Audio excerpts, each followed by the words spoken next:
okay, not to be like weird or anything, but like we have another guest here. Yeah. Like, who's to say that? I mean, no offense, but like, she's not going to be just as weird as the other two. I can assure you, this one will be much better. Right, okay. But they're like weird. Like all of them are weird. I really haven't seen that they've been weird. No, they're. Our other two guests were great. They were a joy to have on the show. Oh, a joy. Yes. Right. Oh, right. Okay. You don't just like feel like something's like off about them. No, they felt like perfectly natural guests, like normal people that were here on the show, like talking about their profession. Made sense to me, at least. Right. I don't know. Just, the last time they were just being really, really not normal. Like how normal guests should be. And I was like, again, like, no offense. Like, I don't even really know. Like, what makes you think that, like, she's going to be different than the other two? My intuition is telling me this guest will be much better than the other two, but the other two are also very good. Like I don't see what you have against either of them. You know what? Yep, you're right. Right. No, that's fine. We can talk about this later. Let's just get this episode done with. Okay. But yeah, we can talk about it later before I get upset. Okay. Shh. Do you hear that? Welcome back to another episode of Wendigo Uncut. Today with us on the couch we have Kylie Grimsbow. Hi, welcome. It's a pleasure to have you. Yeah. Oh, it's a pleasure to be here. I'm just between my two favorite people. Yeah. Mm-hmm.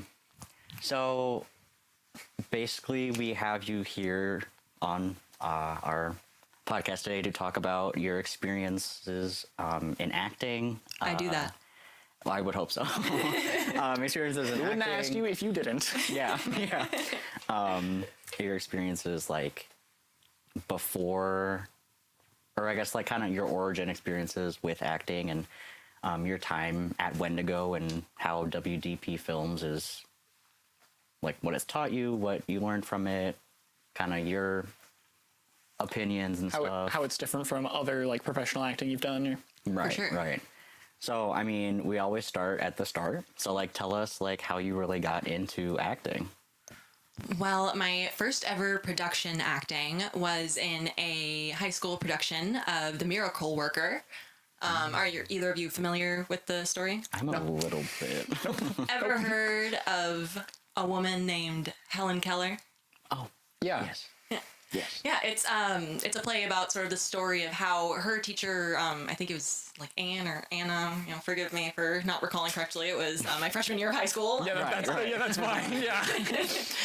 But it's basically the story of how this teacher taught Helen Keller how to learn because she was deaf and blind. It was like way back in the day, it was unseen that a person could be both deaf and blind. And then this teacher...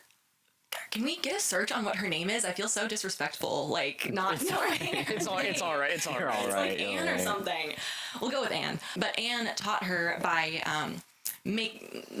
signing ASL signs with her hands and then having Helen feel her hands. Mm-hmm. And like the big thing about it is that there's this water spout, this like well that you pump to get water, and Anne put Helen Keller's hands under this water and signed for water, and then Helen started to say like water, it finally clicked, and so she figured out the way to teach a young girl who everyone thought was hope was lost. Mm-hmm. So it's a beautiful story. I played an old crone and a blind orphan. Oh, okay, all right. What a variety. Those are definitely two characters of all time. And that's still my typecast today, unfortunately. What, a blind orphan and an old crone? Yeah. I mean, you can see it. All right. But yeah, so that was my freshman year. I was like 14, I think. And then the summer before my junior year of high school, I started doing community theater. And so I actually had to stop doing tennis to pursue community theater because they were happening at the same time. So if you were wondering why I'm not a professional tennis player, that would be the reason. Also because I didn't practice and I wasn't very good. Well, What can you do? I assume you enjoyed acting more then? I did, yeah. I stuck right, with my yeah. strengths for sure. Yeah. And so my first community production was Legally Blonde the musical. Ooh. Yeah, it was so much fun. I had like reached out because the woman that had been running this community playhouse in Duluth, Minnesota, her name was Kate Horvath. She like totally like from the ground up, as far as I know my history of it. You know, I came in like as a child, so I wasn't like, you know. I don't know, but she basically like created this space where young theater pursuers could go and learn and, you know, outside of an educational setting, because like, you know, I love high school theater. I did high school theater, but a lot of, you know, there are some schools that just don't put a lot of funding, don't give a lot of attention to the theater programs, and it's unfortunate. It shouldn't be that way. Yeah, very true. Agreed. And so it was very influential. I mean, you talk to any theater person that came out of Duluth and they know the Duluth Playhouse, Kate Horvath, they know that. And actually, you know, we'll get to this later, but Kate Horvath stayed in my life as my acting coach when I was preparing for the Unified auditions, which we will also get into. But for now, Legally Blonde did that, ensemble member. So much fun, so great. Then my next production with the Duluth Playhouse, now I think it's called like the Playhouse Family Theater or something. The name is sort of switched around. And I don't think Kate Horvath is still associated with it. It's become its own thing. She sort of let it take off on its own, which is good. You know, she's doing important things. So my next production with them was Madagascar, a Musical Adventure. Take a guess as to who I was. A blind orphan? An old hag. Crone? No. No. I was the Fusa leader. Ooh. Fusa hungry, Fusa eat. Oh. Those are the two words that were in the song that the Fusa performed. I'm grateful for the experience. That's what we'll go. Right. Yeah. And it was so funny because I like, you know, Madagascar, a Musical Adventure. It is a children's theater, you know. And so there are like age gaps between like the youngest people that are working there and the like older kids that are working there. I'm like 17 at this point. Yeah. It's my second show at the Playhouse. I joined the Playhouse pretty late. A lot of people like, you know, started doing it when they were like 5 years old. Again, that's just how long it had been going, how influential it was. And so me, the 17-year-old Fusa leader, had my gaggle of like 10-year-old Fusa, maybe younger. I don't know. I can't really tell the age of like children. I bet they all loved you. They were like, worship is the queen. Dude, yes. Literally, yes. I mean, I still have like a great relationship with the parents of one of the Fusa in the ensemble, because I mean, I had people like parents come up to me and say like, thank you for being so dedicated to being Fusa leader, because like the Fusa looked great, you know. I was like dance captain for the Fusa, you know, not officially, but you know, I'd take the Fusa out and we'd all practice together, you know, because it was a lot of like thigh slapping and clapping, you know. I don't know. It's Madagascar, a Musical Adventure, and the choreographer did a wonderful job. It was good. It was the best. It was the best. I didn't ever want to leave. So after that, it was The Wizard of Oz, which was the first out of the 2 times that I have been in Wizard of Oz. My first being an amateur production, and my second being a professional production. Whoa, okay. Yes, hold your applause, please. Thank you. I'm trying to talk. And so in The Wizard of Oz, take a guess. Two roles, duality of an actor. I'm trying to think. I'm like, I just don't remember characters. I'm like, I can't remember. Did you play Dorothy's grandmother? She does not. I thought she had. Wait, no, she I thought she does. had. I'm like, No, she on the hasn't. farm. An aunt? Auntie Anne. It's an aunt, No, it's someone. her aunt and uncle. Okay, yeah. Yeah. No. Oh, okay. Well, all right. Well, No, think smaller. Smaller than the ant? Well, not that any role is small in theater. Of yeah, course, every yeah, part is right, important. right. But, I mean, as they say, the ensemble is the most important part. you know, Right. think no lines. I don't know any mime characters in The Wizard of Oz. I don't know. Yeah, I'm blanking. this. Oh, God, I'm so sick. I probably had a couple of lines because I was a tree and a winky. Oh, what's the What's a second? what's a wink? Excuse me, You're what? unfamiliar with winky? Correct. I am unfamiliar. They're like in the movie where like they've got like the big black hats and like they're painted blue. And they're like the witch's army, not the flying monkeys, but the winkies. Oh, okay, you know? okay.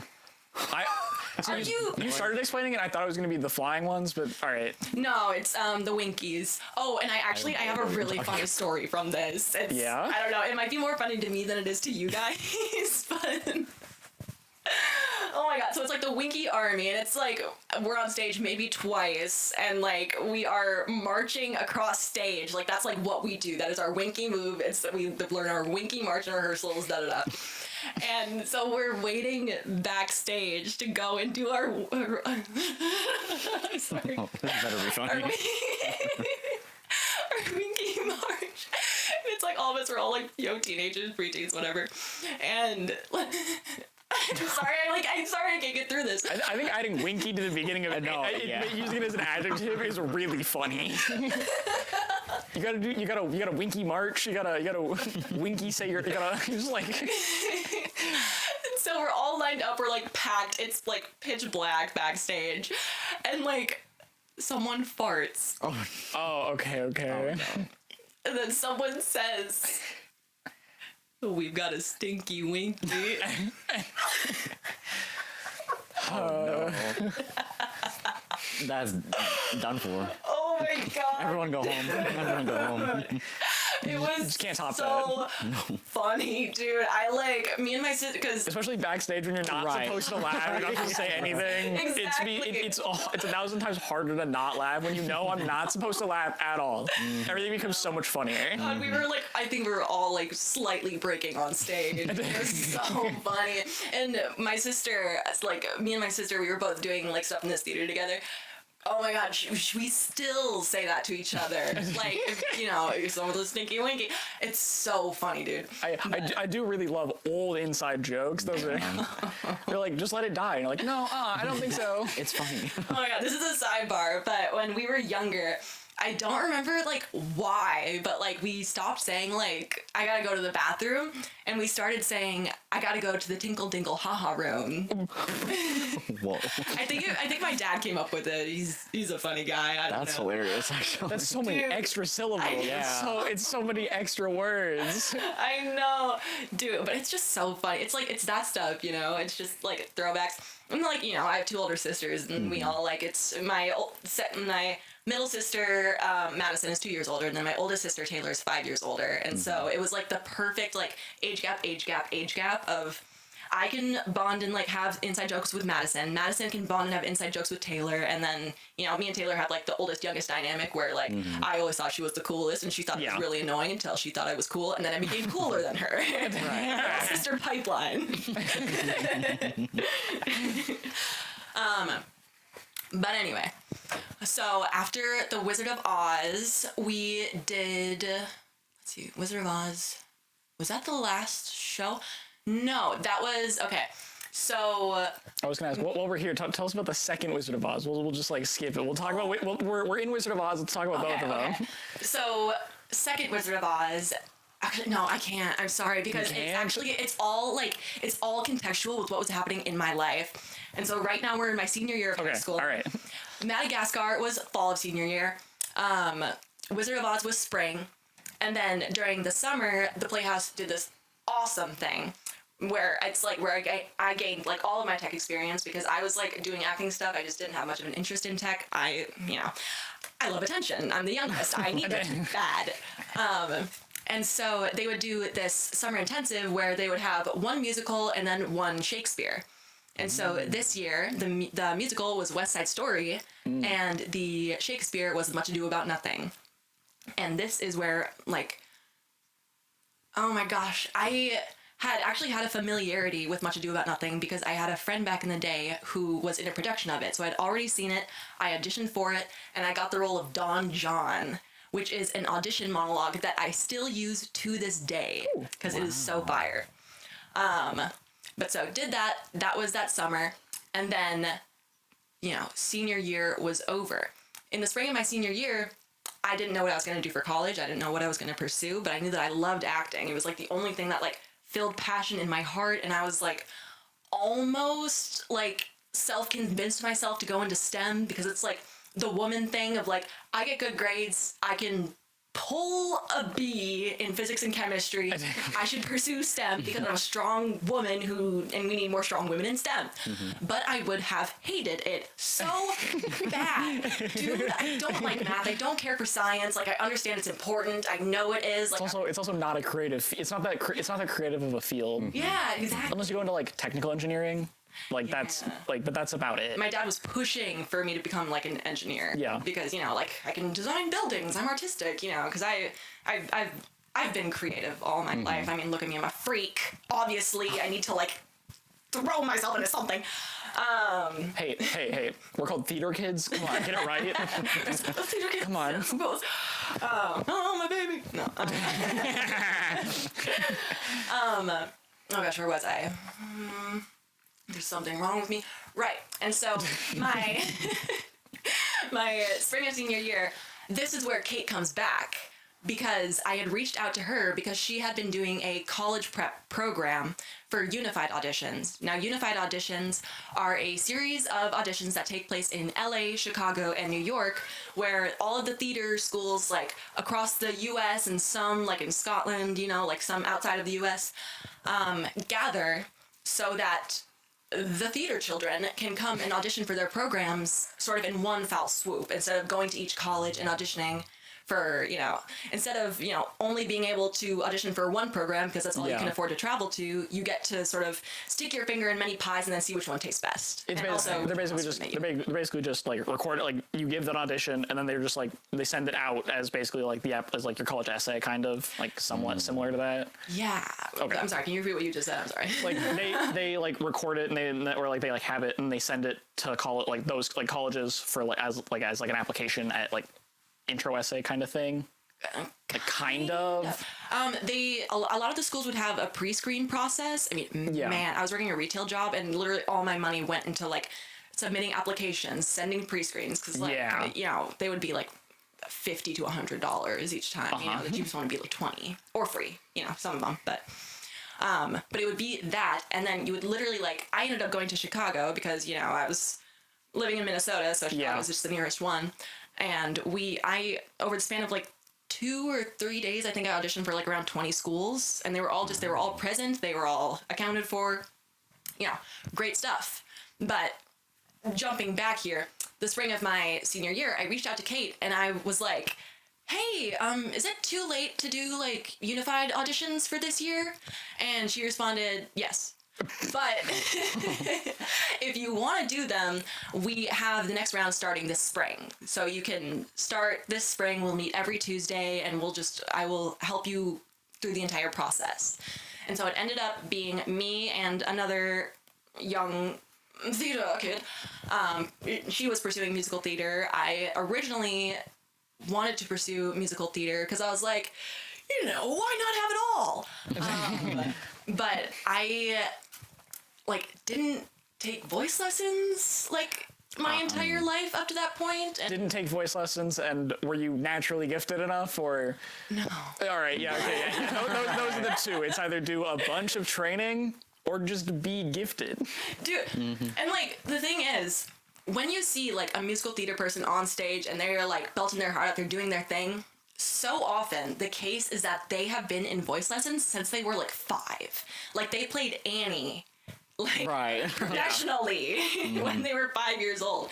I mean, it's the kind of stuff that you really just gotta set your mind to from a young age, and parental support and parental knowledge of that stuff helps. Yeah. And my parents, my mom's from You know, I mean, Right, it's just, right. that's just not the type of life that they were living. You know? I mean, see, I did club swimming since I was that young, but I did not continue to be that good at it as I got older. Michael Phelps. Yeah. I started club swimming at like 7, and I swam up through high school, and then I stopped because I did not. I don't know. You didn't like it anymore? Practice sucks, okay? You gotta. It's too much time for not fun. It's not fun.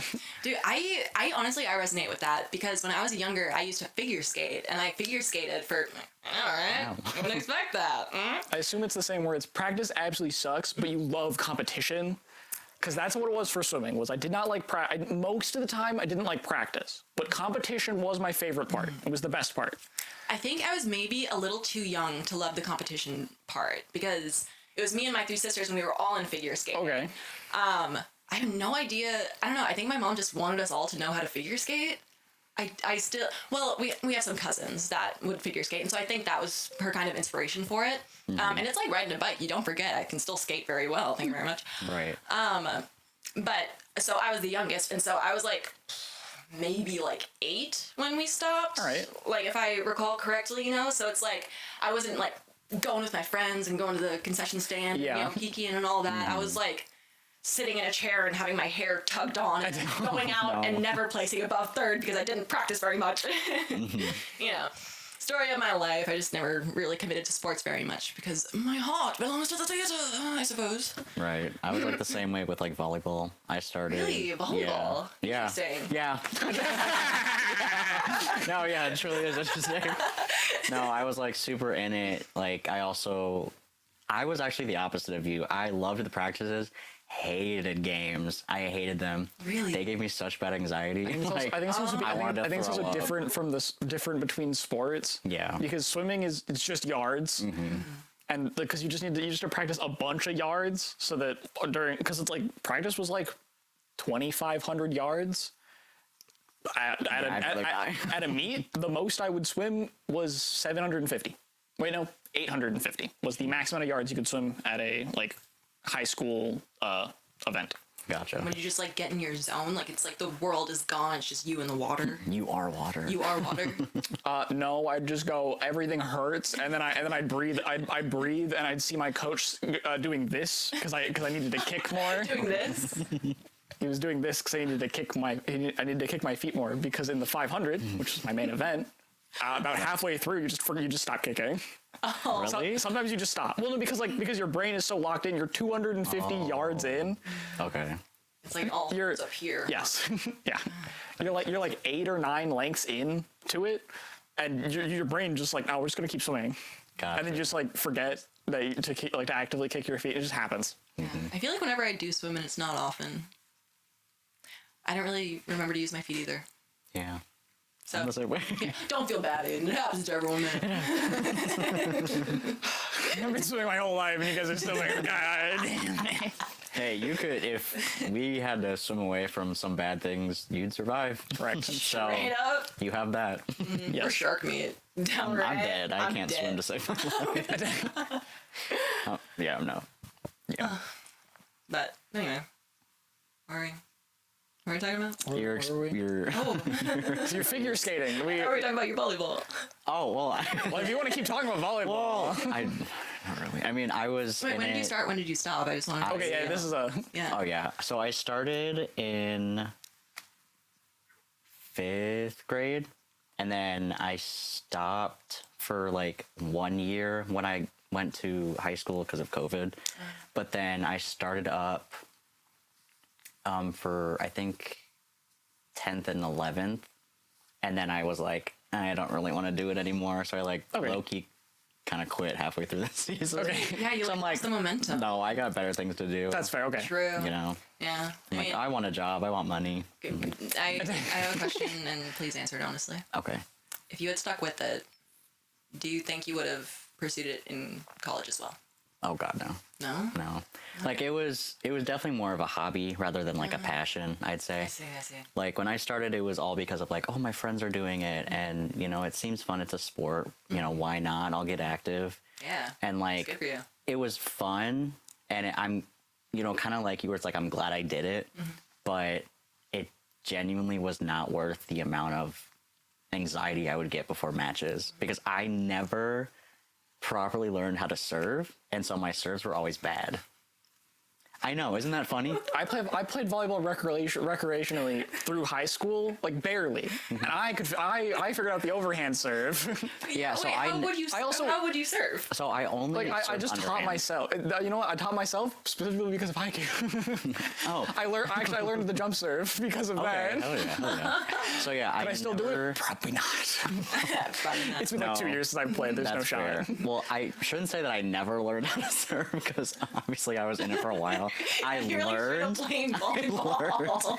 I It's learned, like- but I had this awful habit that I just could not break from watching, like, because not the whole team learned how to do both overhand and underhand, so I was only underhand.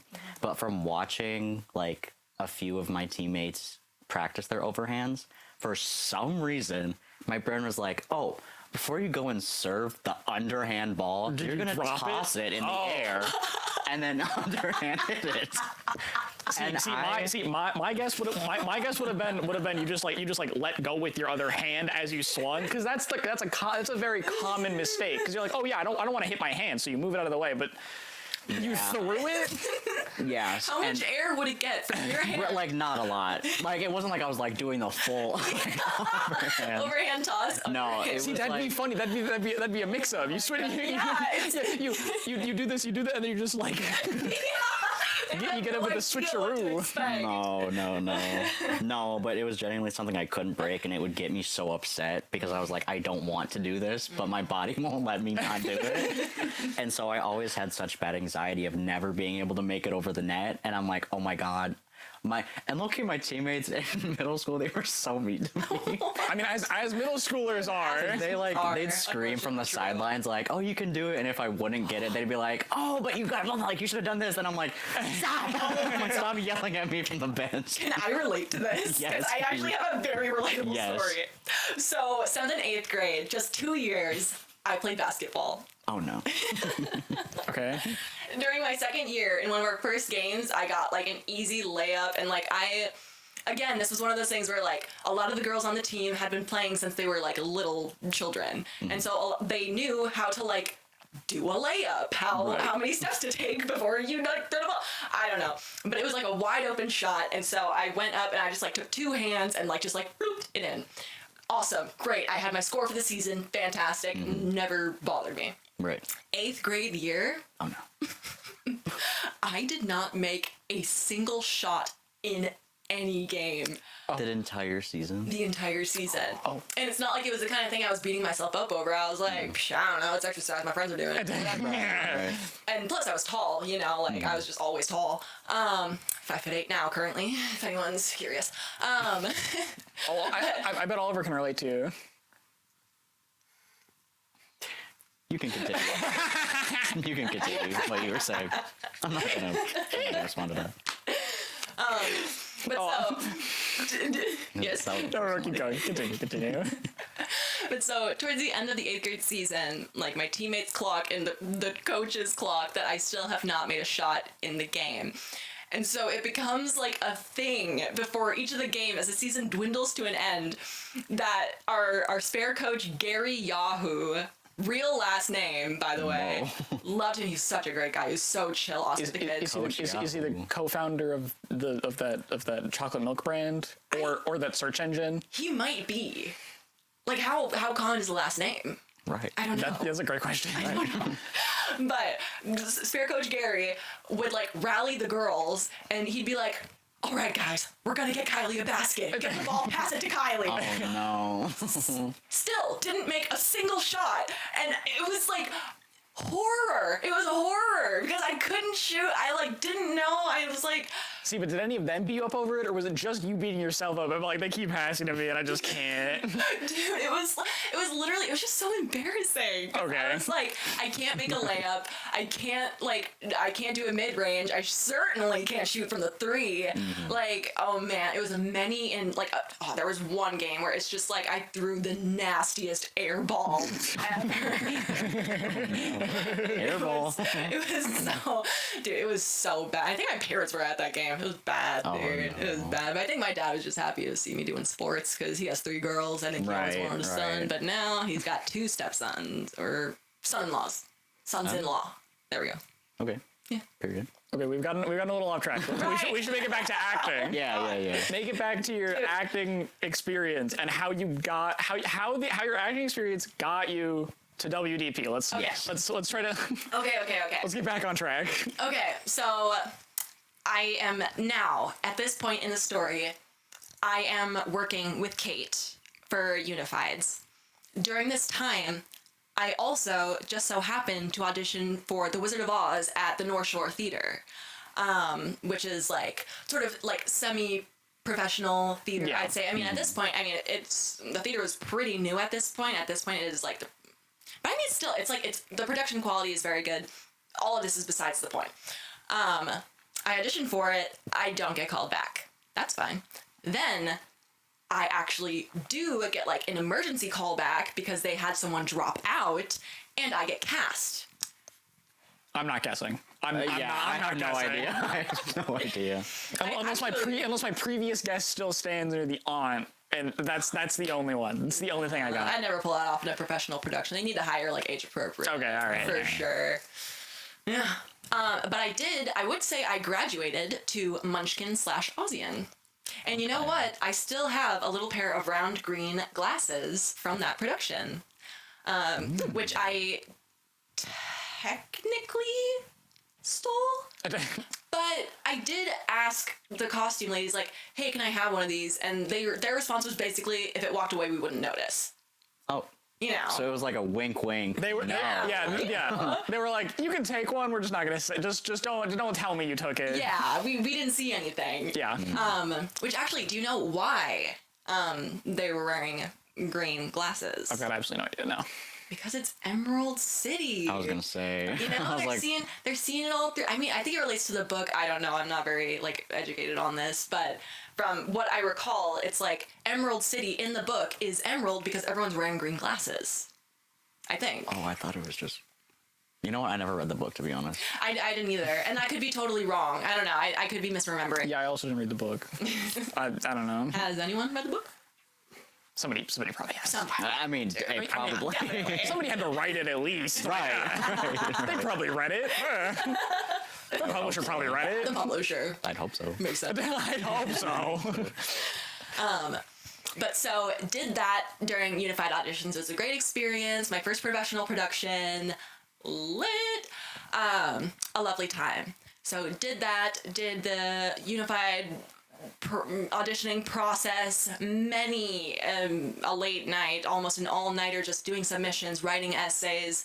Oh my gosh. And I would say this is where my acting career took a turn for the more serious, because I went from sort of doing shows where I am ensemble, the director is preoccupied working with the principal characters, you know, and so I kind of get to do my own thing, my own interpretation of acting. What feels good to me is what I think is right, da-da-da. Then working with Kate as an acting coach, because not only did she help with the college prep, but she also helped with the auditioning process, which included actor coaching. I would cite this as like one of the most anxious times in my life, because she I think it's unfair to say that she was scary, but she was very intense and very no nonsense. She was very serious about it. She was like, you are paying me to do this. You want to do this. Act like it. You know? Mm-hmm. And so it was like the first time the pedal had really been pushed to the metal for me, and she did inspire me to rise to a higher level. And I feel like I did all that. I felt very anxious about all of it. We did the self-tapes. It was like super draining and like frustrating, just because when you are I'll speak for myself because that's the only person I can speak for. When I was a new actor, I just didn't know how to take notes. I think it is something that a lot of newer actors might struggle with. I don't know. Like, it's just, you know, at this point, I don't know. It's sort of, I kind of think of it as like sort of a file case in my brain, right? So say I am working with an acting coach. I do my monologue for them once so they can see the work that I am doing. They give me 1 or 2 tweaks. I file these away, like in the scroll of the monologue in my brain. and like this sounds like it's like an amazing ability, but I think I'm just, sort of just trying to put into visuals how this works. Like a scroll of the monologue is here, and then note 1 and 2 are here and here. And so I do the monologue again, and as these lines approach where the note is supposed to be, pinpointed to, it just, I don't know, it just like, it, I don't know, I'm realizing this is the first time I've tried to put this in words, which is why it's coming out so clunky. Don't worry. When I tried to explain to somebody how I memorize things, they also called me weird for it. They're like, that how? Yeah. Because I memorize stuff by, if I have something completely memorized for like a play, I will remember back to the times that I was doing the actions while looking at the page. So in my mind, all I'm seeing is the page that I'm supposed to be reading from. Interesting. Okay. And I might not be able to read for it, but I know where I am. I know like where I should be in like the paragraph that I'm supposed to be reading. Yeah. Yeah, I feel like that's kind of a similar thing. Like that's why I'm trying to explain, because like I kind of get it. Yeah. Yeah, it's, you got the thing, you've like got the script in your mind, like in front of your eyes, like inside of your brain. And I think the word I'm looking for is trigger. Like when each of the notes, where the note is applicable within the monologue or whatever I'm working on, it comes up and then it triggers that memory. And then it's sort of, I remember I learned this term first year of my acting BFA at the Sargent Conservatory of Theater Arts at Webster University. Shout out to St. Louis. All right. You had that prepared. Promo, dude, I say it so much. I actually do. I write it in like every email because it's good to be an educated actor, Right. You can, so I might as well. Yeah, you can. Yeah. You should. Yeah, it's the term is the actor on the threshold, and so there is the actor that is like sitting on the threshold of the brain here, who is sort of steering the ship, and then the body is sort of doing what the actor on the threshold decides. And so the actor on the that feels about right. Yeah, that feels like about. Yeah, I mean, it's such a useful term because it's sort of, it describes the feeling of doing something and also thinking about doing it while you're doing it. And I think it can be a little, I don't know. I mean, I think it's just something that you get used to the more that you do it. And I think when I was first starting to be coached as an actor, it was just so unfamiliar that it felt very overwhelming. Mm-hmm. But I think just the more you do it, the more you get used to it, the easier it feels, and you start to kind of enjoy it. I mean, I say this all the time. I love to get notes. I'm a very good note taker. I'm very submissive. I'm very breedable. No. Sorry. Just gotta keep the Yeah, somebody had this on the background went, wait, what? And rewound. No, but I do truly believe that one of my stronger traits as an actor is the ability to receive feedback in a very I don't know, docile is the wrong word. Constructive. Yeah. You take it very, you just take it well. Yeah. You can also apply it very well. Yeah, it's about not taking it personal, I feel, because it's not. It's not personal, right. It's, other people can just see what you are doing, and like you can live on the threshold as long as you want, but you ultimately cannot see yourself. And that is something that I have really, really wrestled with, because it's like, it's funny. I don't know. I'm like kind of like rambling on. Stop me if I get too crazy. But what was I just talking about? Notes. I feel like for me, I find it interesting that I will find it's often the case, the more uncomfortable or the more silly or the more ridiculous I feel while performing a scene or, the better it is. Yeah. The better it looks, the better it sounds, the better the movements, It's also like how when you're recording something, they'll keep telling you, go slower. And when you think you're going too slow, that's the right speed. Exactly. Right. It's like, if I feel stupid, sometimes you do look stupid. If you feel stupid and you feel like you're doing it like, this feels somewhat all right, you're probably doing it right. Mm-hmm. Yeah, it's like that kind of thing. It's like, it can feel so unnatural, but it is unnatural because it's recreating life. That's like, it's It's not supposed to feel like your everyday life. It is supposed to feel like you are performing a skill because You're basically are. just lying. Yeah, right. No, you're lying and you're trying to look good while you're doing it. Yeah. You know, unless the goal is to look ugly and scary. Why'd you look at me? No, I'm just thinking in terms of Wendigo. Oh, she knows you do makeup. She knows you do makeup. Come on. Oh, Right. yeah, That's what it was. Right. Right. Right. So that was, in summary, that was sort of my intro to being coached as an actor. Did all of that, got better and better. Unified auditions rolled around. Oh my gosh.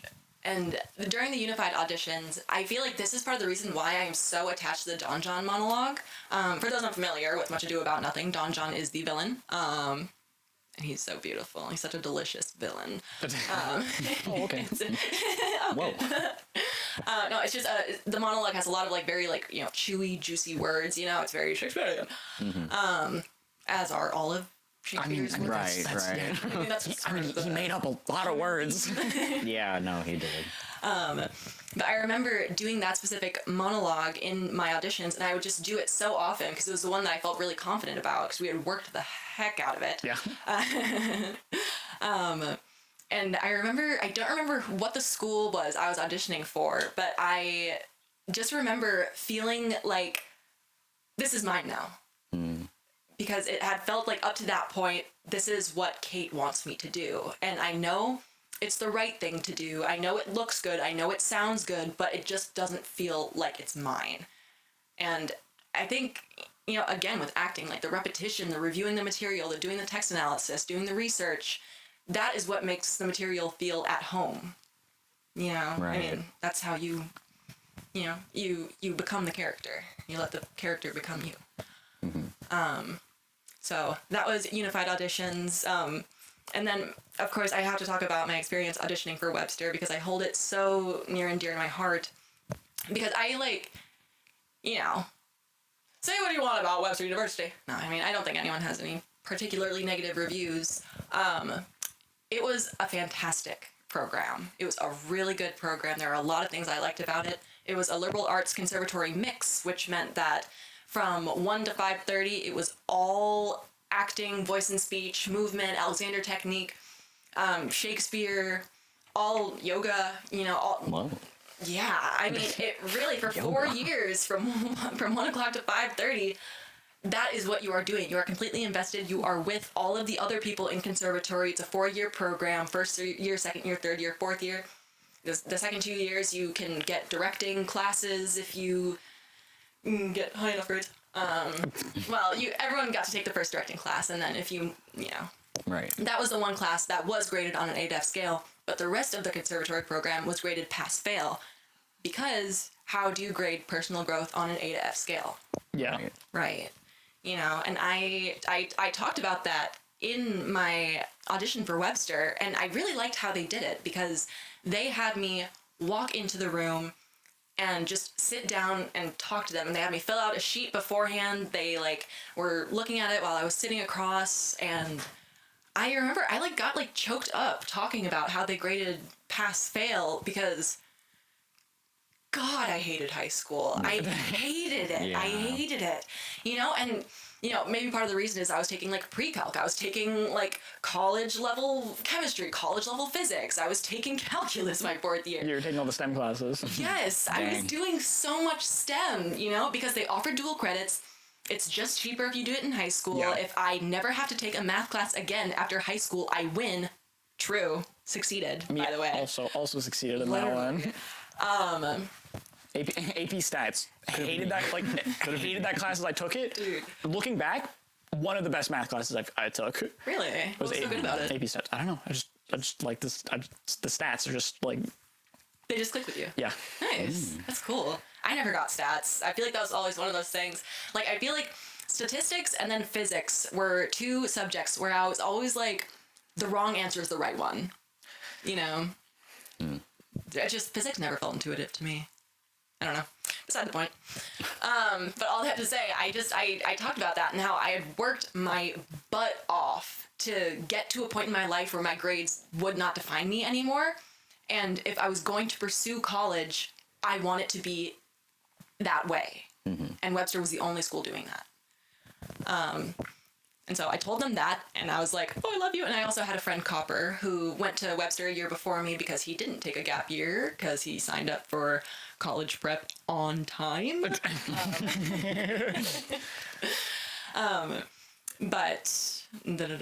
talked about that too, and then I did my audition for them. It was a comedic, and then the Don John Shakespeare. And I remember I had Raimi Cornell and Bruce Longworth sitting across from me. Bruce being like just the Shakespeare guy. I mean, he's awesome. He's incredible. He's just very incredibly intelligent, incredibly skilled, incredibly effective actor, coach, director. I have nothing but good things to say about him. I have nothing but good things to say about Raimi. She was the first year acting teacher and the fourth year acting teacher. So she got us all in. She broke us all down. She, taught us how to learn, I mean, she gave us so many tools, so many things to work with because, during our first year at Webster, we weren't allowed to perform. That's just, during your first year, it's all about strip it all off, build it back up. Right. And I think that Raimi just she ran a no nonsense program. Again, sort of similar to Kate in that way, where it's like, you're here for a reason, act like it, yeah, but love her, love Bruce. Did my monologues for them. And at the end, Bruce just goes, he's a bad dude. And I was like, well, yes, he is. Thank you so much. So flash forward a couple months, because that was, February 2020. Oh. COVID hits. Boom. Like, everything shut down. My retail job at Express, I am no longer having to go to, which was awesome, because all love to the people that work there, but I hate working retail. I just can't do it. It's understimulating. I just can't do it. And I don't like folding clothes that much. Like, it's like a lot of folding clothes, Yeah, I'd imagine. But do that. I get my acceptance from Webster. It offers me the best scholarship I can afford to go. I'm doing it. I'm moving to St. Louis. Life is literally awesome. And Webster actually handled COVID. I mean, because, I think I remember we had a meeting, like, our first year once everyone was settled in and we all had, like, our empty double bed rooms because of social distancing. No one got a roommate. Literally, you would, like, get into huge trouble if you had someone in your room. Dude, I mean, that's how serious they were about it. You know what I mean? And, like, on the one hand, they had, like, maybe one case. I mean, it was really well handled, but it also, I mean, I feel like a lot of people in my class sort of shared a similar feeling of, I just don't feel like I bonded with my classmates because we literally weren't allowed to. Yeah. Right. We were outside and 6 feet apart. Right. And like necessary evils, but it was tough. But all that to say, Webster handled it really well, and especially like in an acting program, they taped out boxes on the floor to ensure social distancing. Everyone was wearing masks until like halfway through second year. I mean, a handful of Zoom classes. A lot of voice and speech classes would end up being on Zoom just because it's the kind of thing, like, you can't really do a movement class on Zoom. Yes. I mean, unless you want to have a bad time. Right. But I mean, like, you could, but it's not gonna work well. Exactly. And a lot of voice and speech would have to do with the face, and so you'd need to be able to see. So all that to say, I thought Webster handled it very well. First year, all good. My second year, I auditioned for a show in the fall, did not get in. Then wrote a play and submitted it for the spring semester. They were doing a new plays festival as part of the school's like educational shows that they were doing, Right. So I submitted a play for that because I was feeling so isolated, so excluded, so bad about myself, like really having a hard time. And it got picked to be in it. And then I got cast in it in my own play. And Did they know it was yours when they cast you in it? Okay. Heck yeah. Yeah, it was such a great experience. So it would have been really funny if they didn't know it was yours and cast you in it anyway. I think that'd be really funny. We just really think you understood the material. No, and I mean, the actor Catherine Bentley, she had like a lot of experience in St. Louis doing sort of new works festivals, and it was a lot of super heavy plays because everyone's like, we are like not barely out of COVID, and everyone is feeling super awful all the time, blah blah blah. And also, you know, no, that's but she made a point of connecting with me about working on my play and saying like, is this okay with you? Does this feel right? You know, like I'm very grateful for the experience I had with her. Yeah, just good stuff. Then junior year, I got, oh my gosh, my junior year, I got cast in my first major lead role ever, I'd say, besides Miss Scarlet in my high school's production of Clue. Alright. But that's more of an ensemble role. But this one was kind of an ensemble. There's Scarlet is Clue- not ensemble. Well, it's an ensemble of like six, but it's an ensemble of like five. Clue is I guess, basically so. just six main cast members. Like there's Yeah. Yeah, and it's not like it's just 6 lead roles. So you're basically it's like Oh, yeah, I guess. which was kind of the case here because the play was Seminar by Teresa Rebeck. Are either of you familiar? I am not. No. Wake up. I don't just go reading plays. This is Yeah. not that's not what I do in my pastime. Remedy that. No, I think I'm all right. No, it is like sort of a lesser known play. I mean, I feel like it's one of those plays where, like, to some people it's like, oh my god, this is so overdone, and then to the rest of the world they're like, what is that? Right. You know, but It's like to the people who know, they're like, this is done so. But like to the broader audience, like no one does this. Yeah. Like, I have no idea what this is. Right. yeah, I like. Yeah, because I think it really had its moment like earlier in the 2000s because Alan Rickman and Jeff Goldblum both played like the role of the professor on Broadway. Oh, So I think okay. it just got a lot of publicity. I'm sure a lot of people were using it for auditions, doing it. Yeah, so I think to a certain population, it is overdone and overrated. But I personally feel very sentimental about it because I got to play the role of Kate, which had so many lines. It was awesome. I mean, I think that's how I would define like the biggest role I've had is just, you know, number of lines, number of words, and it was a wonderful experience. I had so much fun doing that.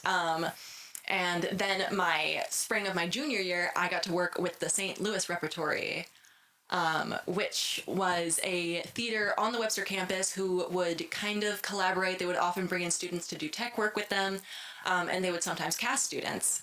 And so me and 3 other students got cast as understudies in a production of Murder on the Orient Express by Agatha Christie. We know it, we love it. We do. I know it. I love it. Oh yeah. I got cast as the understudy for Greta. Okay. Yeah. Oh, and not only that. Oh my god. I can see if I can find a picture. Yeah, I can send it to the editors. I don't know. But I also played the role of garçon, which, if you're unfamiliar with French, means boy.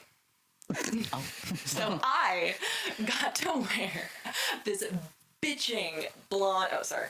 This awesome blonde. This awesome blonde wig, and I specifically requested from the hair and makeup, his name was Dennis something. I requested from Dennis, can I please have a mustache? And he said yes! And so I had just like this boyish blonde haircut, crazy mustache, and I was like, well, it only makes sense. So I would like do a 5 o'clock shadow with like my eyeshadow Heck yeah. Oh my god. And it was so ridiculous. It was so silly. Because I would like literally like I don't have a binder or anything. Yeah, I got 2 sports bras like layered on. You can fully see that I have a chest. Yeah. And I'm like wearing like a white shirt, bow tie, like pants, shoes. And my job, my necessary duty in this play literally could have gone without it. No one would have noticed. I don't necessarily know why this was even a part of it. Ask Agatha Christie, I don't know. But I roll across stage. I'm like slightly upstage. All the action is happening downstage. I am walking with like the loudest cart in the world. Like the squeakiest wheels you've ever heard. It's like metal. It's a fully metal cart with like ceramics clattering on top of it. And there, oh my god, the bane of my existence is that there is a crack, a super small crack, like running up the length of the stage. And I almost, You almost biffed several times, I would, because the cart has pretty small wheels. Yeah. It's a pretty small cart in general. Would roll into that crack, and the cart would stop, and it would start to lift from my side. Oh no. And I remember it happening like at least twice. It's like I run into it, I like almost tip the cart over, and then I like lean it, and it's loud. I can imagine the internal panic when you go, oh no. Exactly. And there's like quiet dialogue happening downstage. No. How could any of them hear you with the loud cart in the background? I was like, how did this never get remedied? I don't understand. We had tech. But so do that. I eventually like caught on that like if I slightly like push the cart down and lift the front wheels up, I can get over it relatively quietly. Do that. Bring a cup of tea down to Monsieur Poirot. Butchered that bad. Monsieur Poirot? I don't know. I was in the play. I don't know. Bring that to the detective, and then continue walking the cart. Offer it to the real Greta. She says no, and I go okay. And I don't go okay. I don't have any lines. Right. That's that's my inner monologue. Is my my text analysis, my acting. You didn't have a line of your tea. It was just no. It's simply just you just get turned away. No, like here's your tea. No, nothing. I did not have a single line. Oh no. I think I just brought the tea, and then oh my gosh, I still remember the name of the actor who played Monsieur Poirot. Got it there. His name was Armand Duran. Such a great guy. He like was a lawyer. Honestly, I feel like it's like kind of surprisingly common to see this, where it will be like a person that had a whole career, and then one day they were like, I think I'll start acting. I want to do acting. Like literally, and they're some of the best actors. I mean, Armand, like he was. I mean, dude. To be fair, some of those people that are really good actors, they've been like acting like for themselves for a while, and they're just like, I can do this as a career. Like, well, let's end it. It's true, the community. Yeah. There was the one thing that I still like I'm trying to incorporate into my acting and like trying to be mindful of is his use of silence. Because he was just so powerful in the way that he would use the text and balance the silence with it. Because Monsieur Poirot, he's a very balanced, very like observant, he's the greatest detective in the world. What does he have to rush for? Right. I mean, it was such a great example of knowing the character, doing the work, and letting it shine. Buzzword, actor, buzzword. Do the work. Ding dong. Hello. What was I going on about? Hopefully getting to how you let's move past some of the school stuff. How did you get into let's talk about and do you have any professional acting experience? Let's narrow in on that. Okay. So I have since graduating Webster in 2024, I have had 4 projects. The first being Wendigo, actually, I'm pretty sure. Yeah. Because I booked my first play back in October, but that didn't happen until like May, and I started working with Wendigo in March, no? Yeah. I don't remember the timeline for that we one. filmed Corpse Flower all through March, and then we had to do a reshoot in April. Okay. Yeah, so this was actually... All right. Yeah. Wow. Oh gosh. And so I'll get into how I started with everything. I found it on Backstage. And to this day, currently unsubscribed, because this is the only job I ever got from Backstage.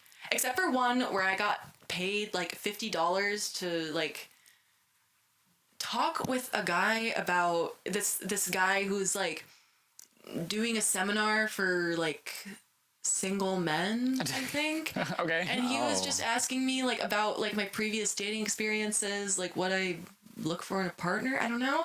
It was like, Or did he just pay you for like an interview, I guess? yeah, he Okay. gave me $50 for like maybe an hour of my time. Honestly, Whoa. you gotta respect I it. mean, You gotta respect I people that mean, That's pay. good money, I guess. I You got can't. paid. You got paid. You know, and I literally never heard from him again. I almost forgot I did it. You know, but that was $50. I needed that. Yeah. I need that bad. But so I submitted with Backstage, and then I think either your website was listed on the Backstage, or I looked it up independently and found it. But thank God you guys had a website, because like I feel like so many I don't know. It's just like, it's good to have something to establish. Like, yes, this is real. Yes, you can audition. right. You know. 'Cause Yeah, it's like we have a website and we have social medias and everything. It's to be able to like show we exist. We've done stuff. We also have like a YouTube with previous projects. We have Exactly. a portfolio and we have stuff we can show you. Yeah. We can show that we're a real company. Right. Yeah. It made me feel confident. I'm not sure. I don't know. I think, did I email you or did you email me or? Okay, yeah, I think I emailed Wendigo and I was like, hey, I submitted for Backstage, da da da da. And Cameron responded like very quickly, like that same day, same night. And like by that night, like I was like, okay, we're gonna do this. Cam was like, okay, we're gonna do this. Let's do this. He gave me a call and basically just ran down everything. And I remember he asked me, like, what kind of role would you prefer? Like more of a like supporting, a lead? Like, I was like, lead. Obviously.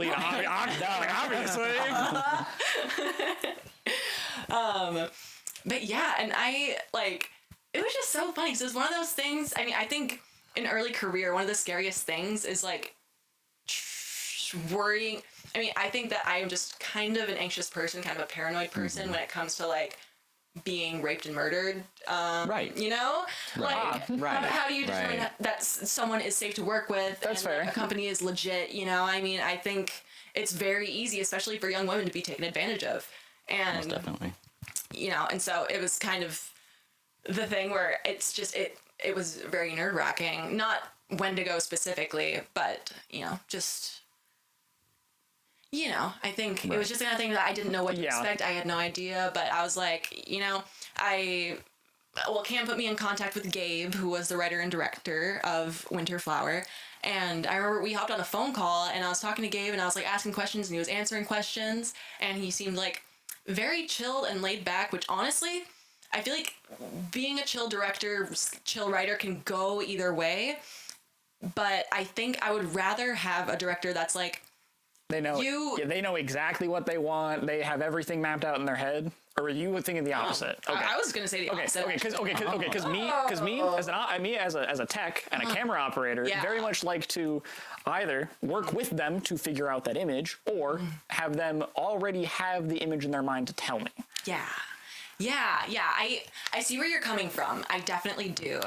I think that there is a very thin line between an actor a director who knows what they want and is able to communicate that and get that result, and a frustrated director who wants their perfect little baby and wants you to do exactly what they want because this is their important baby and you're supposed to be the good actor. We could also call those the power hungry ones who are just like, you are going to listen to exactly what I tell you to do for this, or you're not going to be here anymore. Those are that's too far. Yeah, and by the way, I'm going to call you back for a callback, and you're going to spend several unpaid hours at my house. Dude. Because you messed it up, I'm going to make you come back here and reshoot these things free of charge because you didn't do it right the first time. It's like, well, anyway. I know. I mean, I think, again, that's like the kind of thing where it's like, I think a lot of creative people, and like definitely, there are so many beautiful, wonderful people to work with.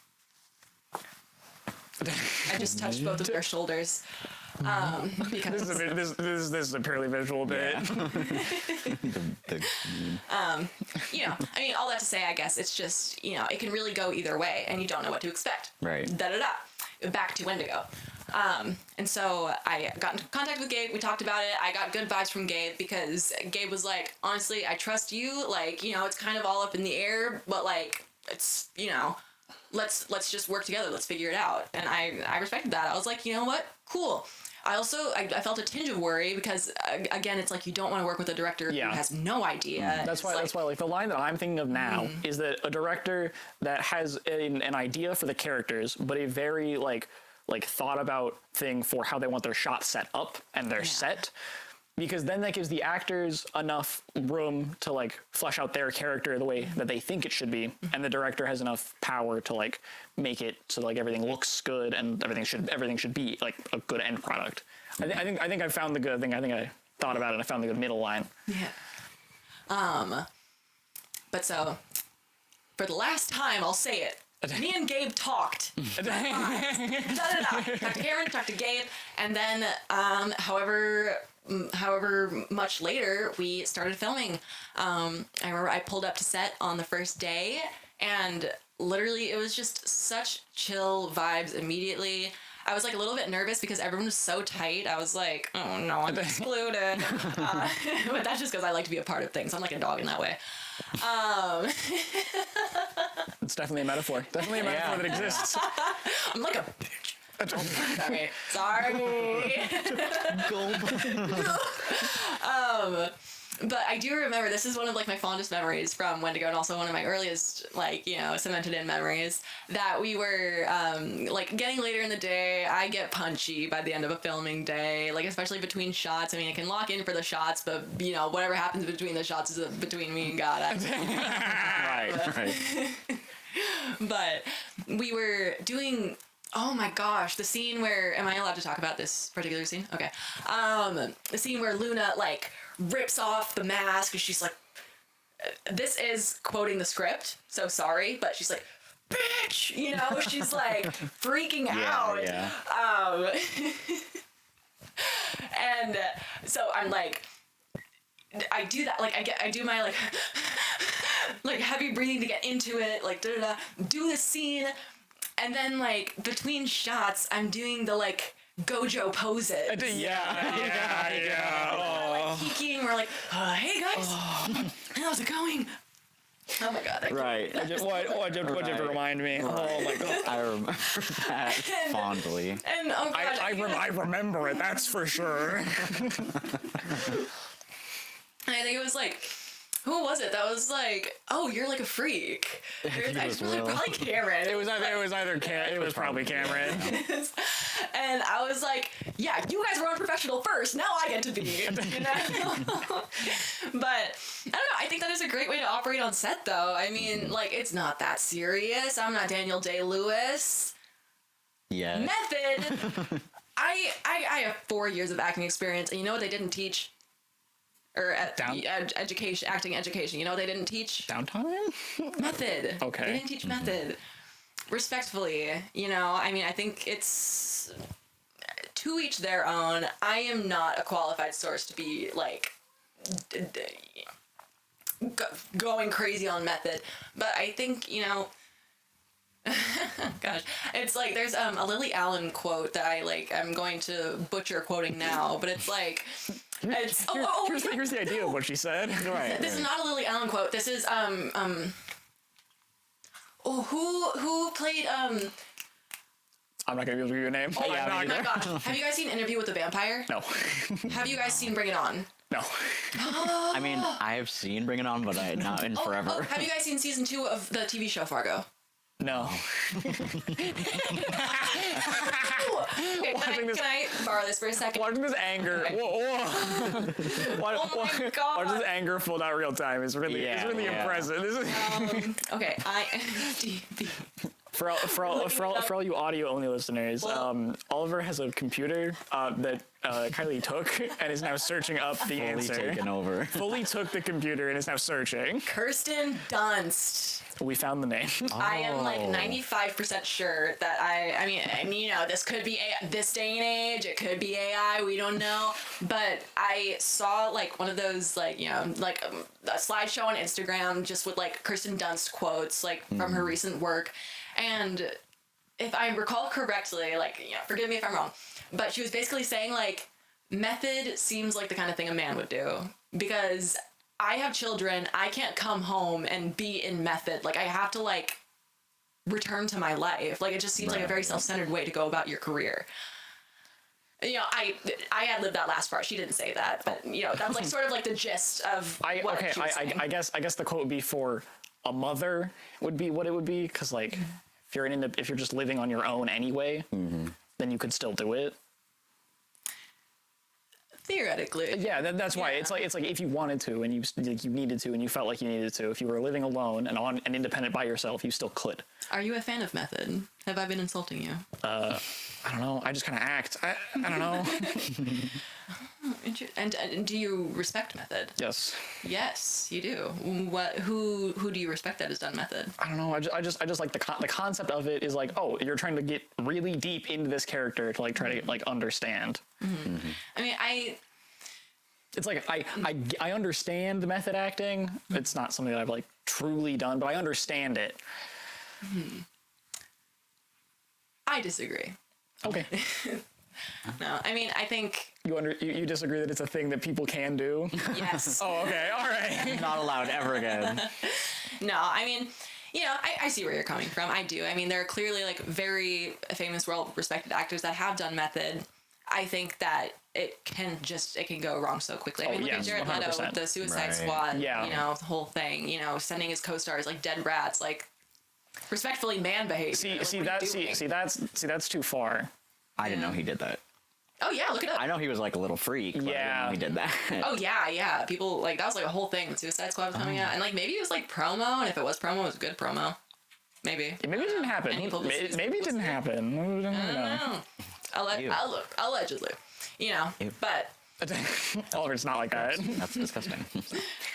But all that to say, every actor has their own technique, and whose place is it ever to shit on anybody? If they get results, I guess it's like if it works for them, it works for them.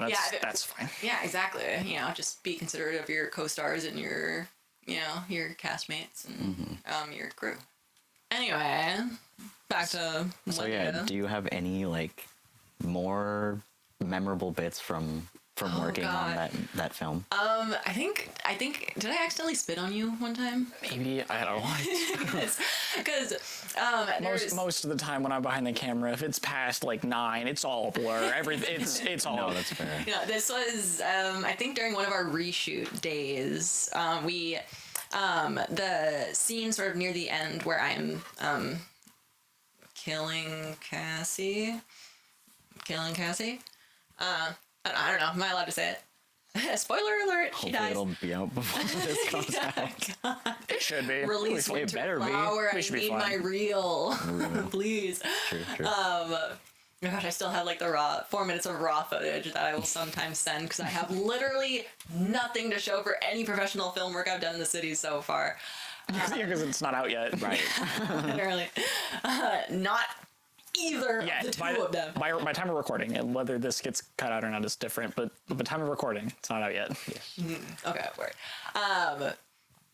But it's we were doing a shot where I am like, it's from Cassie's POV, and so I am leaning over it, and I'm like psycho mode. Right.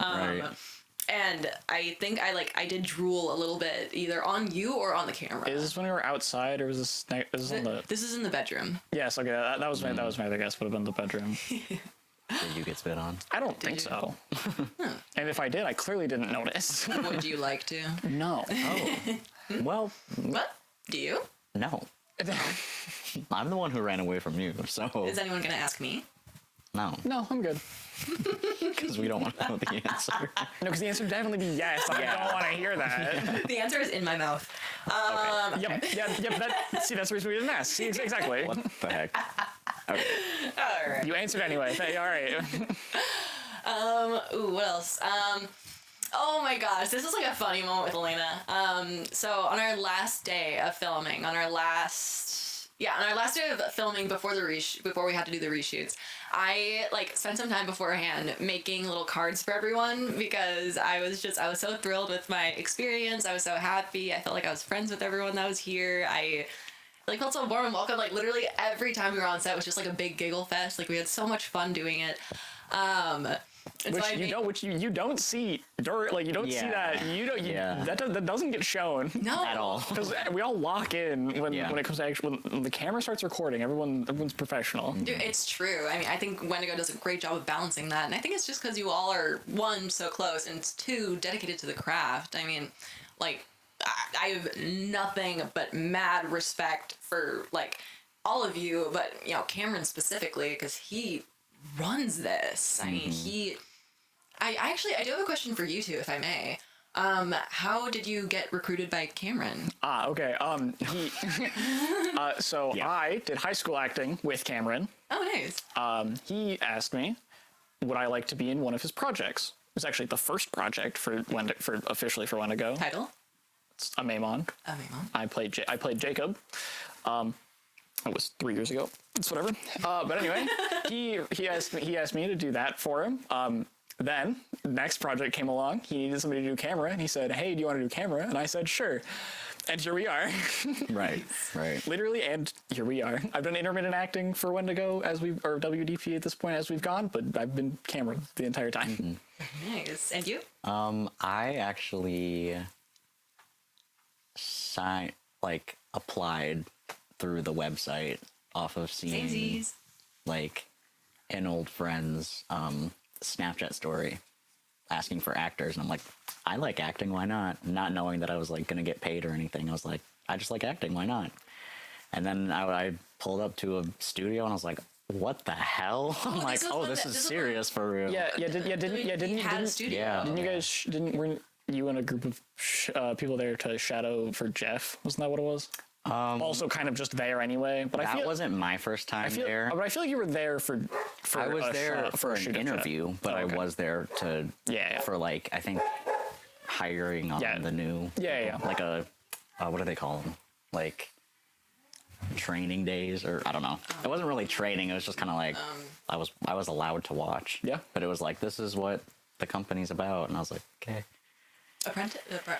No. I don't know. I was just there to talk about, okay, this is what to expect. Yeah. And then it was like, okay, you can leave, or we have to film, or you can watch. And I was like, I want to watch. I want to see what's going on. And then, yeah. How many years ago was that? 2.5? Gosh, we were trying to think. 2 summers, or 3 summers ago at this point. Was it 3? It was 2 or 3. Because we filmed Jeff in the summer. It was a summer shoot. Yeah. I think it was 3 summers ago. Maybe. I think I've been here for maybe 2. I think it would have been summer 23, right? Yeah. Or summer 22. Because I joined, or at least like I applied like a little bit after my birthday, which is like January. Because I know it was like after my first. Yes. I know it was after my first season of a seasonal haunting job. Yeah. It's also kind of how I met him as well. Oh, yeah. I was already working camera when that happened, so. How many years have you been with Wendigo? Since it started, all 3? Yeah, since it started. Nice. Yep. Oh, so it's been going for 3 years. Yes. And this is what it is at now. Yep. Very nice. Yeah. Oh, you said something earlier. You said, I saw an opportunity for acting, not knowing that I would get paid. Have to give a major shout out for Wendigo, because I think people like to get paid for the work they do. And I think that Cameron is a person who respects that and works his butt off to make it happen. Mad respect to Cameron. Mm-hmm. He gets mad at you if you don't want to pay you. He actually gets mad. Yeah. It took me like my first year and a half to like accept that I can't say just don't pay me. Yeah, because he's like, no, you're getting paid. He did not care what your answer was. Yeah. In my opinion, I feel like it legitimizes the work that we're doing. Mm-hmm. It really does. Because it doesn't feel like it's just a couple of friends having fun. It feels like this is real, this is a production, and it is professional, and it is serious. So mad respect for that. But anyway, back to the story. I made these cards because I loved working with you guys so much, and I handed them all out. And then, oh gosh, Elena said to me, she said, Elena, who played the corpse flower in The Corpse Flower, said, You like having friends, don't you? I was like, Damn. yes. Damn. God, I'm so lonely. I mean, well, I just moved to the cities, you know, Right. and so I do have some friends who like went to college here, but you know, they've got their college network. They've like got like their friend group. Mad respect for that. But it does feel a little lonely, you know, and so I think, you know, I think this is something that I've really tried to be conscious about for like, probably the last couple of years of my life, that just being open and being friendly and being kind. Like if you talk, I saw this in a TikTok the other day. Like if you talk to everybody, everybody's your friend, Right. you know? Yeah. And I think that's so true, you know? I mean, show a little kindness, give a little, get a little, you know? Not that it should be transactional, but, you know, I think, you know, community, you know? Right. You gotta love it. And I Right. think, you know, well, whatever. So that was funny, that was cute. And then this last story from the production that I will tell is literally, like, the worst time I had on set. With love, peace, and respect. Oh no. My God, that last day of the reshoots where we were filming the death scene Yep. and the chase in the woods. Oh no, it was horrendous. It was so, because this was like Minnesota spring, so it's basically like winter still. It's like fall. Yeah, it's freezing. It's freezing cold outside. The batteries did not want to work for us that day. It was. Yes, because it was so cold. It was draining the batteries. That day was a struggle. The day was a struggle. That day was a freaking struggle. And There so- were no jokes that day. We were all Yeah. so we all just wanted to be done. No, we were like, guys, lock in, please. We'd get like 2 shots and be like, Cam, I need a new battery. Cam. It's like Like literally, and we like weren't shooting at like the starting where all the equipment was. We were shooting like out in the woods, and so we had no batteries, and the batteries that we did have were charging back at the house, which is like at least like 15 minutes round trip. It's so cold, and it was bearable for me because I am acting, I'm doing the work, like I'm like, you know, I'm able to sort of take my mind off the cold while I'm like doing the scene work. But oh man, near the end, there is the scene where Luna, you know, spoiler alert, go watch it. Go watch it if you haven't yet. Now. If it's out, please go watch it. oh my gosh, I don't even remember, oh yes. At the end, she, like, cuts her, trigger warning, she cuts her wrist and she is like bleeding down her arm, bleeding down her hand. And we were in the woods for this last scene of me like stumbling out and like laying down and dying. And if you thought it was cold, just wait until you're wet. Right. My Right. God.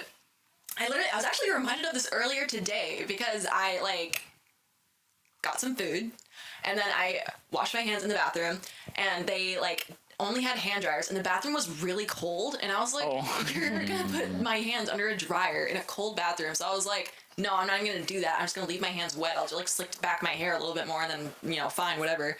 For the audio listeners, I'm wearing a slick back ponytail with 2 braids. And so I like do that, my hands are still like a little bit wet, and then I walk outside and I'm like, Oh no. it's like 0 degrees today. Yeah. And I was like, I was reminded of it and I was like, oh my God, yeah, right. Yeah, and it's like just thick, wet blood on my hands, and we're like just trying to get like these last like 2 scenes done. Man, that was rough. That was tough. But you know what? Bonding experience. And Cameron actually did make a point to take very good care, and like he gave me his gloves, he like, you know, wrapped me up, he like put his blanket on me when we weren't filming, like, you know, he took very good care of me during that, and I have no complaints about that. It was just cold as balls. Yeah. Were you there the day where we were filming my death scene and my clothes had to get all bloody, and then we threw them in the washer? Oh, and We then dried them, and then they were like it wasn't completely dried, yeah. and so both my top and my bottoms were damp, and I had to go outside, and you could see steam coming off of me. Oh my God, I remember being so like, I wasn't deathly cold, but I definitely was like cold enough to where like my own body heat was coming out. It was really funny because I'm like, you're gonna see that on the camera. Thank goodness you didn't. But It reminds me of Will at the end of Taker. Yeah. When we squibbed him and he was like, all right, I'm dying, guys. But no. Well, because the train tracks over there, there's like a ditch in there, and he fell over. He had to fall over and die into the ditch, and then get like blood, like the squib. Oh. And it was like a cold. It was a watery. cold night. Oh. It was a cold night again. So it was he was feeling it. WDP Films and filming in the cold. DFE. Yeah. At least there's only been one cold-related injury, and it was from Cameron. Yeah. So Yeah. Have you guys told that story? no. No, because I was the only one there. Yeah. It was me, Cam, and Will. Okay, well, I guess. Might as well. I don't know. Or you could save it for an episode Sure. with Will and Cam. I don't know I don't know what your plans Wow. are. I don't know your life. Yeah, We don't know either. It'd be later. It's whatever.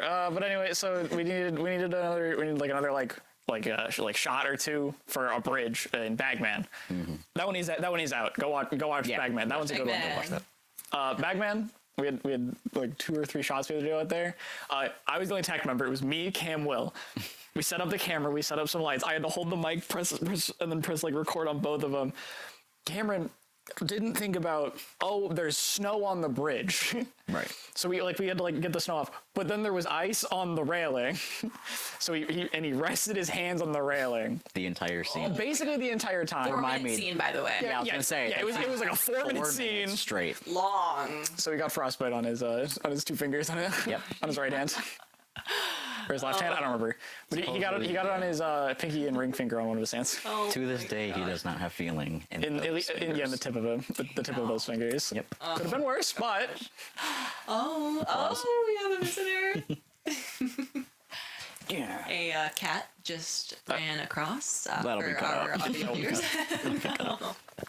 Well, it could have been worse. Yeah, very much. He could have like fully like had to like lose part of his, but he just lost feeling in the tips of those fingers.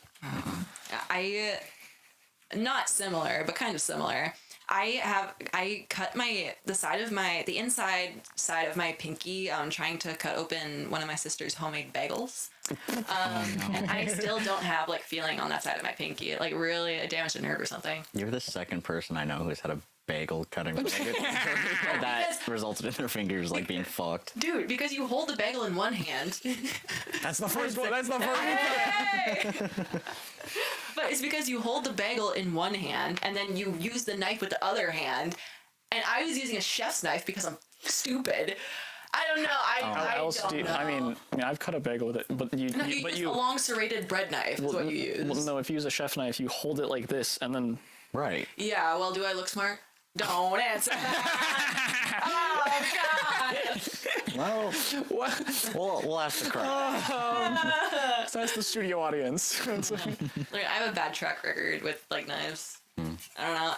I also cut myself once at like a restaurant job I was working at. Beside the point, it wasn't that bad, but Well, you know what? I think that is a perfect place to ask a question. Well, no, wait, no. We have one thing first. We have a movie we have to ask about. Yes. Yes. Okay, so what we do here on this last segment of the show, we ask our guest what their favorite movie is. You don't tell us. Don't tell us. You have to pitch it to us. You can either tell us what it's about. You can give us a synopsis, why you like it so much, why we should watch it. Just give us a pitch. Pitch it to us on why it's your favorite movie. We will try to guess it after enough time, hopefully. I hope that me ranting is giving you enough time to think of a movie. Yeah. to think of a favorite movie. I do. I have one locked and loaded. All right. Okay. Then, without further ado, you can pitch it to us however you feel. Okay. Existential dread. Is that it? Is that it? Oh, that's gonna be hard to guess. Lock. Is it Alien? I don't know. Late 70s, early 80s. I don't specifically remember. You don't remember? Okay. Just around. Okay. Around there, around Is that that when it era. was filmed or is that when it's set? It just, was like- filmed. Okay, filmed. Okay. Could be set current day then, current day Okay, now. that's I don't think the time period is necessarily super Okay. relevant. Yeah. Just Maybe kind of relevant, but Antarctica. I've got it. I've got it. I feel real stupid. No, okay. Keep going. Keep going for Oliver. Keep going for Oliver here. Paranoia.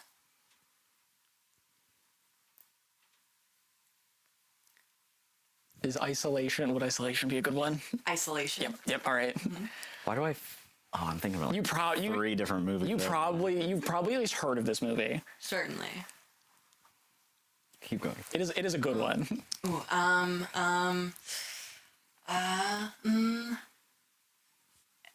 gonna say Alien. So you know it's not the movie Alien, because that would give it away.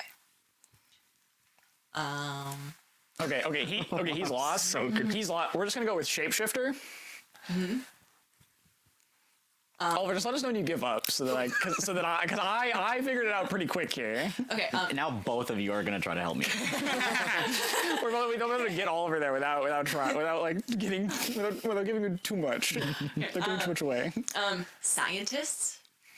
This is a good one. Yep. We're getting really obvious here.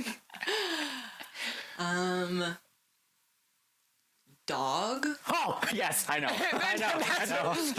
All right, Oliver, what is it? No, because I don't remember the name, but I know exactly. Because I was like thinking when he said scientist, I'm like, if there's something about a dog, then I know. Okay, Because so- I don't remember the exact name of it, but I remember watching it in my film class, and it like. Yeah. Okay, here, I'll say it, because I do remember it's The Thing. The Thing. It's The Thing. The It Thing. is. Okay. Okay. What is that movie? It's got that thing as the villain. Like, No, yeah, I remember watching that in film class, and it was really good. Dude, I know. Yeah. And I feel like this is not a good quality, and I don't suggest adopting this in anyone, but I feel like I just like can't bring myself to watch a lot of like older movies. I don't know. I like modernity, but there are so many good old movies, and The Thing is a perfect example of. I do really like how the ending, like, you can interpret it in many ways. The director said there is a correct answer. Oh, what is it? I don't know. Curious. What? I don't know. He just said that he's just said that there is a correct answer. Oh well, I'm sure. Yeah. I don't think he ever told us what it was, but it was said that there is a correct answer. Okay, because So it's not open to interpretation. There is a correct answer, but I could not tell you what it is. So it's just a whole guessing game, I guess.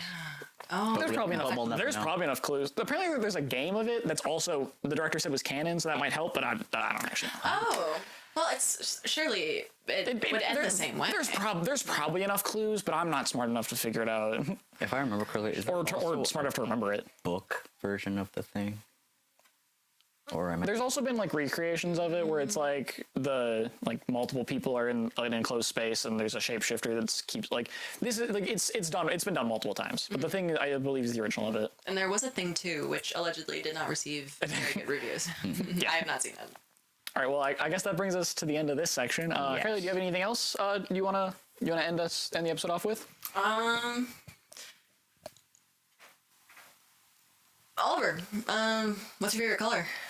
What? Oh, What's your favorite color? probably like black or. Aiden? Hair looks good. Any styling gel? Oh, thank. And Oliver, how many piercings do you have? I think like Aiden? three. Your glasses. Are those real or fake? Oliver, the- are those little swirlies or is that a leech in your ear? Aiden, what? is that hoodie yours or are you borrowing it? Hey, Oliver, I love your tie. Do you like it? Aiden, how many fingernails do you have typically? wow. Oliver, is your hair dyed or does it grow that way? What? What? What? Hello?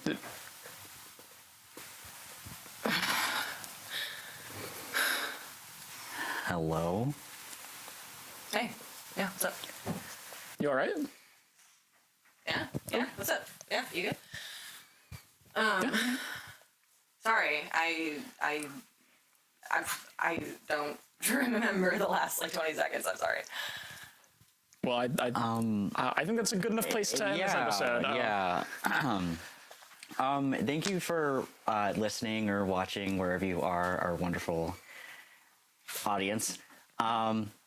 We really appreciate. Thank you for joining this episode.